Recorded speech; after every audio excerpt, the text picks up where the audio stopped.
एक नदी के किनारे उसी नदी से जुड़ा एक बड़ा जलाशय था। जलाशय में पानी गहरा होता है, इसलिए उसमें काई तथा मछलियों का प्रिय भोजन जलीय सूक्ष्म पौधे उगते हैं। ऐसे स्थान मछलियों को बहुत रास आते हैं। उस जलाशय में भी नदी से बहुत सी मछलियां आकर रहती थी। अंडे देने के लिए तो सभी मछलियां उस जलाशय में आती थी। वह जलाशय लंबी घास व झाड़ियों द्वारा घिरा होने के कारण आसानी से नजर नहीं आता था। उसी में 3 मछलियों का झुंड रहता था। उनके स्वभाव भिन्न थे। अन्ना संकट आने के लक्षण मिलते ही संकट टालने का उपाय करने में विश्वास रखती थी। प्रत्यु कहती थी कि संकट आने पर ही उससे बचने का यत्न करो। यद्दी का सोचना था कि संकट को टालने या उससे बचने की बात बेकार है, करने कराने से कुछ नहीं होता, जो किस्मत में लिखा है वह होकर रहेगा। एक दिन शाम को मछुआरे नदी में मछलियां पकड़कर घर जा रहे थे। बहुत कम मछलियां उनके जालों में फंसी थी। अतः उनके चेहरे उदास थे। तभी उन्हें झाड़ियों के ऊपर मछलीखोर पक्षियों का झुंड जाता दिखाई दिया। सबकी चोंच में मछलियां दबी थी। वे चौंके। एक ने अनुमान लगाया, दोस्तों, लगता है झाड़ियों के पीछे नदी से जुड़ा जलाशय है, जहां इतनी सारी मछलियां पल रही है। मछुआरे पुलकित होकर झाड़ियों में से होकर जलाशय के तट पर आ निकले और ललचाई नजर से मछलियों को देखने लगे। एक मछुआरा बोला, आहा, इस जलाशय में तो मछलियां भरी पड़ी है। आज तक हमें इसका पता ही नहीं लगा। यहाँ हमें ढेर सारी मछलियां मिलेंगी। दूसरा बोला। तीसरे ने कहा, आज तो शाम घिरने वाली है, कल सुबह ही आकर यहाँ जाल डालेंगे। इस प्रकार मछुआरे दूसरे दिन का कार्यक्रम तय करके चले गए। तीनों मछलियों ने मछुआरे की बात सुन ला थी। अन्ना मछली ने कहा, साथियों, तुमने मछुआरे की बात सुन ली। अब हमारा यहाँ रहना खतरे से खाली नहीं है। खतरे की सूचना हमें मिल गई है। समय रहते अपनी जान बचाने का उपाय करना चाहिए। मैं तो अभी ही इस जलाशय को छोड़कर नहर के रास्ते नदी में जा रही हूँ। उसके बाद मछुआरे सुबह आए, जाल फेंके मेरी बला से। तब तक मैं तो बहुत दूर अटखेलियां कर रही होंगी। प्रत्यु मछली बोली, तुम्हें जाना है तो जाओ, मैं तो नहीं आ रही।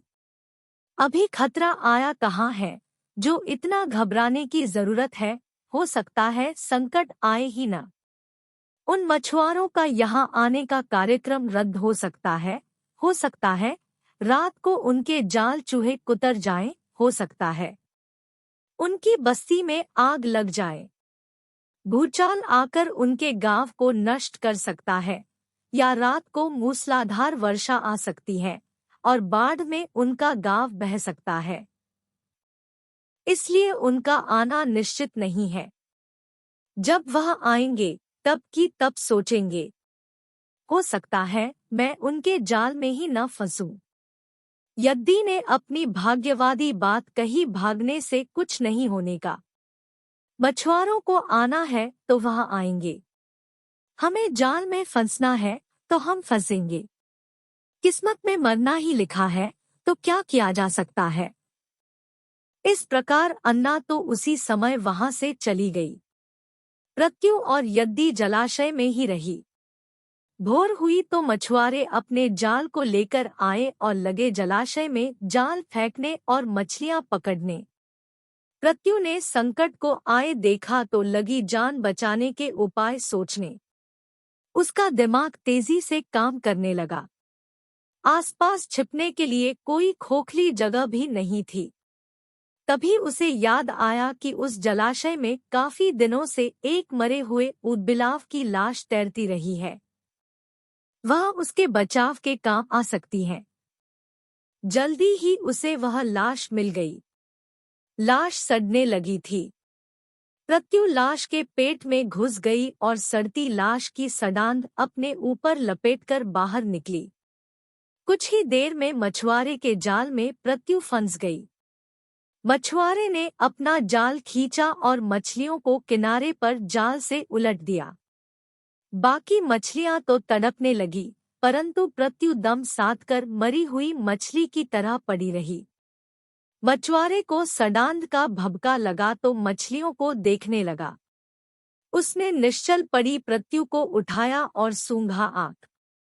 यह तो कई दिनों की मरी मछली है, सड़ चुकी है। ऐसे बड़बड़ाकर बुरा सा मुंह बनाकर उस मछुआरे ने प्रत्यु को जलाशय में फेंक दिया। प्रत्यु अपनी बुद्धि का प्रयोग कर संकट से बच निकलने में सफल हो गई थी। पानी में गिरते ही उसने गोता लगाया और सुरक्षित गहराई में पहुंचकर जान की खैर मनाई। यद्दी भी दूसरे मछुआरे के जाल में फंस गई थी और एक टोकरे में डाल दी गई थी। भाग्य के भरोसे बैठी रहने वाली यद्दी ने उसी टोकरी में अन्य मछलियों की तरह तड़प तड़प कर प्राण त्याग दिए।